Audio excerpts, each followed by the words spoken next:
Thank you, Mr. Speaker.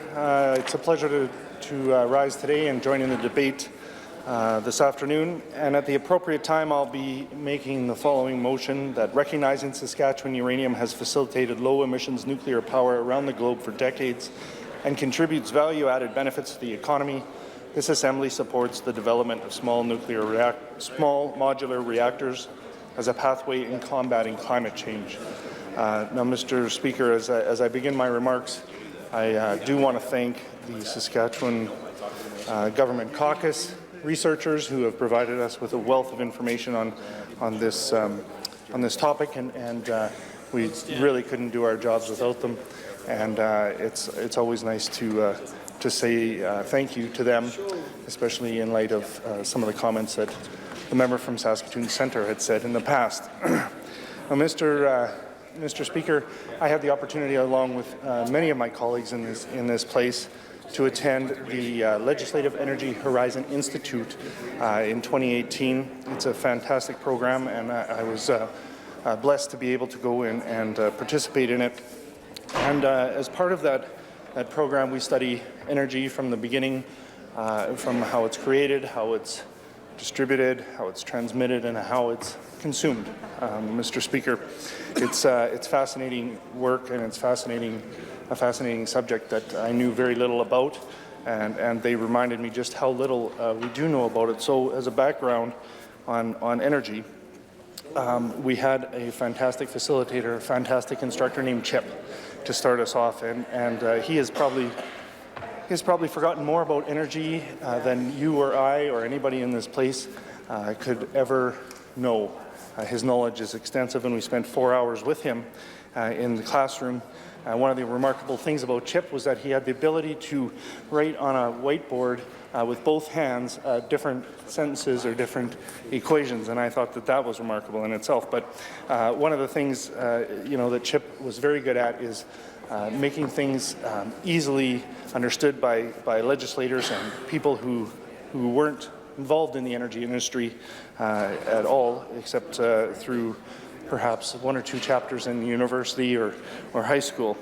When we talk about energy and we talk about energy production, we have to have what they call baseline power. And so that is what enables you, when you wake up in the morning, to turn on your light switch, your light comes on, or your television, and you can watch the news. That baseline power has to be there every single day, every single minute of every single day. And what we in Saskatchewan rely on to provide that power right now is coal. It's cheap, it's economical, it provides a number of jobs in Saskatchewan, and that's what we count on to provide that baseline energy right now. Now, the federal government has said that they're going to phase out coal, and we're going to have to find a different way to provide that baseline power. But it's always important to remember that we have to have that baseline in order to power our homes and what we need in our homes. Now, when we talk about renewables, we talk about hydro, we talk about solar, we talk about wind. Unfortunately, solar and wind aren't able to, at this time, look after that baseline energy load, and so that's a challenge, Mr. Speaker. Until we can find an economical and innovative way to store power, which we can't right now, we're going to have to continue to rely on other sources for our baseline power. And Chip made that very, very clear. He provided an example of how policy decisions shape different things, shape different realities in different jurisdictions. And in one of those jurisdictions, it was California. Now, California is an interesting case study because they have made the policy decision to have 50% of their energy provided by renewables, which in their case is solar and wind.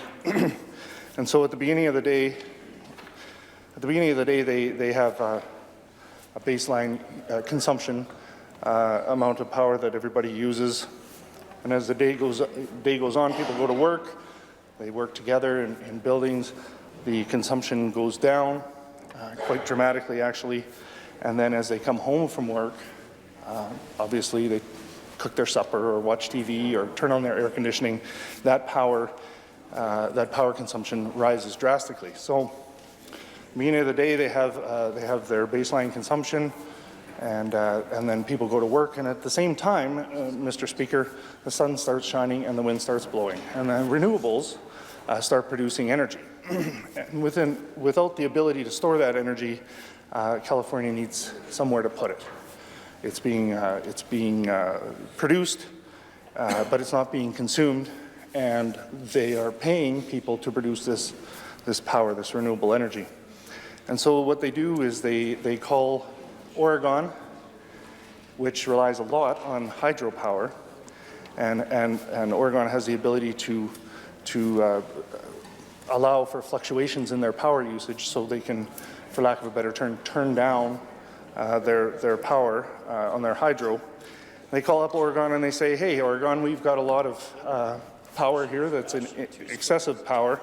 Can we sell it to you?" And Oregon says, "Yeah, for sure you can sell it to us. We'll take all your power, and you can also pay us to take that power." And so California says, "Hey, we don't want to waste this energy. We want to use it. It's renewable. It's clean energy. So yeah, here's our power, and here's some dollars to go along with it." And Oregon says, "Thank you very much, California." And then later on in the afternoon, about 4 or 5 o'clock, all of a sudden people start getting home from work and turning on their air conditioning and their TVs and their stoves to cook their supper. And California needs more power because it's 5, 6 o'clock. The sun's gone down. The wind stops blowing. They're not producing enough power to keep up with their consumption. So they phone Oregon again. And they say, "Hey, Oregon, we need some more power here. Our people are home. They want to turn on their lights and make sure that everything works. Can we buy some power from you?" And so Oregon says, "Yeah, sure." They turn up the dial on the hydro dams and produce more power and sell it back to California. And so California pays for the power that's produced in California through renewables, and then pays for Oregon to use it, and then later on in the day pays Oregon to send more power down to California. And Mr. Speaker, that's the reality in California, and that's why they're having such issues around their policy. Until we can find a way to store energy and economically and use it when we need it, we're always going to have a need for that baseline power that coal provides in Saskatchewan right now.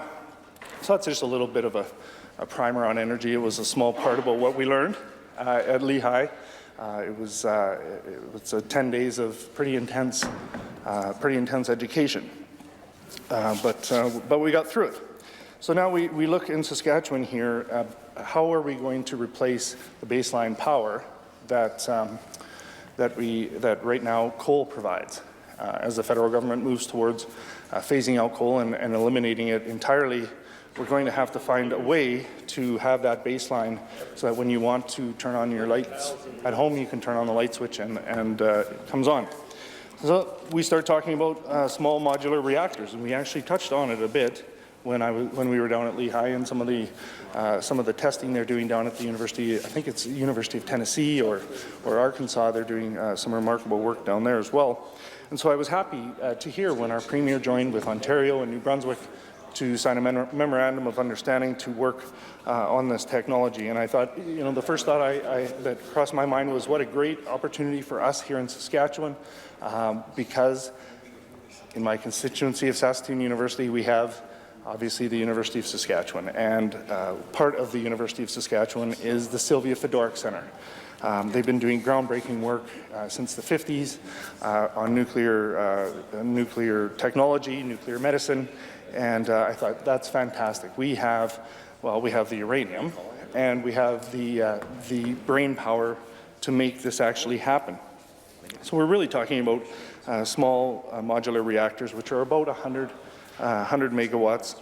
They're a replacement for coal-fired plants, and they can fit easily into our grid. So I was happy to see that the Sylvia Fedoruk Centre will be a partner in this, especially under their leadership of Dr. John Root. He's the executive director, and he's also the president of the Canadian Nuclear Association. and that's good leadership at a pivotal moment. So we have world-class researchers and advanced nuclear research infrastructure, and the U of S is uniquely positioned to be a national leader in the development of small modular reactor technology and nuclear innovation. In fact, Dr. Root was interviewed a number of times after we signed the MOU with Ontario and New Brunswick, and he said a few things here, and I'd like to quote him. He said, and I quote, "I think it's worth pursuing. Nuclear power is necessary if and when coal is phased out." And he also said, and I quote, "Renewable sources such as wind or solar do not produce emissions and should be part of the mix, but are not reliable as large-scale base sources of power." So that's Dr. John Root. He's doing great work at the university, and I can't thank him enough for the work that he's going to be doing as we move forward down this path. Minister Seamus O'Regan, the federal government, addressed the Canadian Nuclear Association just this last February, and in talking about Dr. Root and in talking about the work that they're doing at the U of S, they talk about tackling and changing climate, where nuclear power is poised to provide the next wave of clean, affordable, safe, and reliable power. And none other than Bill Gates put it very succinctly, quote, "Nuclear is ideal for dealing with climate change." So we have the University of Saskatchewan doing some really good work on small modular reactors, and I can't thank them enough. But they're joined also by the University of Regina as well as Sask Polytech in forming partnerships in order to move the technology forward and making sure that we are at the forefront of this. And so why is Saskatchewan the ideal place to have this discussion? And I think it's incumbent upon us. We have the world's best uranium here in Saskatchewan. We've got a few companies that produce and mine it, and they've actually taken a hit here in the last few years. We provide 13% of the world's primary uranium. We've been doing it since 1953. And it's a long-term and stable source of uranium. And I didn't know this, Mr. Speaker, but about 1 in 10 homes in Canada and 1 in 20 in the United States, and millions more in other countries, receive electricity produced right from our Saskatchewan uranium. And now, they've been facing some headwinds in the last couple of years, and we understand that as a government, and we hope to help them through this downturn. After Cameco had to close McArthur River, Key Lake operations that cost a number of jobs, this doesn't seem like it's going to change or turn around here anytime soon. And so we as a government would like to help our uranium industry as much as we can, and small modular reactors seem to be the way to do that. So, Mr. Speaker, I see that my time is coming up, but if we look at the Saskatchewan Plan for Growth, we have 20 actions for 2020, and a couple of those are delivering on Saskatchewan's climate change plan to reduce carbon emissions and reducing carbon emissions in electricity production and advancing the development of zero-emission small modular reactor technology using Saskatchewan uranium. We want to increase the annual value of uranium sales to $2 billion and advance development of zero-emission small modular reactor technology. And we're going to work towards those goals most definitely, Mr. Speaker. So I think as we talk about SMRs, we have to keep in mind three important points. The federal government is shutting down coal. We have the uranium, we can mill it here, and we can produce the technology to enable SMRs to come online. And SMRs have near zero emissions, so it'll also help with our climate change strategy. SMRs are the answer. And so, Mr. Speaker, I'd like to move the following motion. Recognizing that Saskatchewan uranium has facilitated low-emissions nuclear power around the globe for decades and contributes value-added benefits to the economy, this Assembly supports the development of small modular reactors as a pathway to combating climate change. Thank you, Mr. Speaker. Hear, hear, hear.